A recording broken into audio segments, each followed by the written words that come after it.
അത് മാറിപ്പോയില്ല. അതാ പറഞ്ഞ ഇലകൾ പോലെ തന്നെ പറയണത്. എത്ര ജാതി മനുഷ്യരുണ്ടോ അത്രയും മനുഷ്യരുടെ കൈപ്പവർ കൂടി വ്യത്യാസമുണ്ട്. ഈ പ്രഷർ എന്ന് പറഞ്ഞ് ഞാനത് എൻ്റെ ഒരു യാത്രയ്ക്കിടയിലാണ് ഞാൻ വളരെ ഭീകരമായിട്ട് അത് മനസ്സിലാക്കിയത്. ഹിമാലയ യാത്രയ്ക്ക് സാധാരണ നമ്മൾ രക്തസമ്മർദ്ദമേ കേട്ടിട്ടുള്ളൂ. ഈ രക്തസമ്മർദ്ദം കണ്ണിൽ വരുന്നൊരവസ്ഥയുണ്ട്. നിങ്ങൾക്ക് ആലോചിക്കാൻ പറ്റുമോ?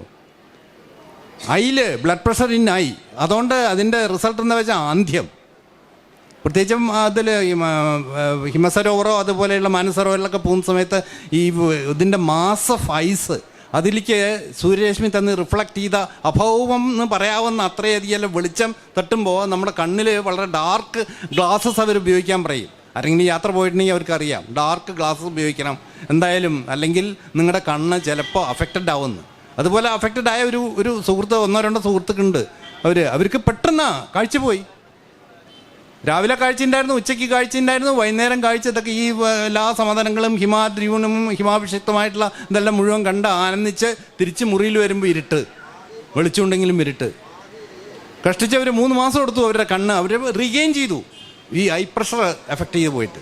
അപ്പോൾ ഈ പറഞ്ഞ പോലെ സമ്മർദ്ദം എന്നുള്ളത് നമ്മുടെ ശരീരത്തിന് മാത്രമല്ല കണ്ണുകൾ കൊണ്ട് വളരെ വിലോലമാണ് നമ്മുടെ പേശികൾ. നമുക്കറിയില്ല ഈ കണ്ണിൻ്റെ ഒരു ഭംഗി എന്താണെന്ന്. ഒരു അന്ധന് മാത്രമേ കണ്ണിൻ്റെ ഭംഗി അറിയുള്ളൂ. കാരണം അന്ധൻ എപ്പോഴെങ്കിലും ഒന്ന് കണ്ടിട്ടുണ്ടെങ്കിൽ.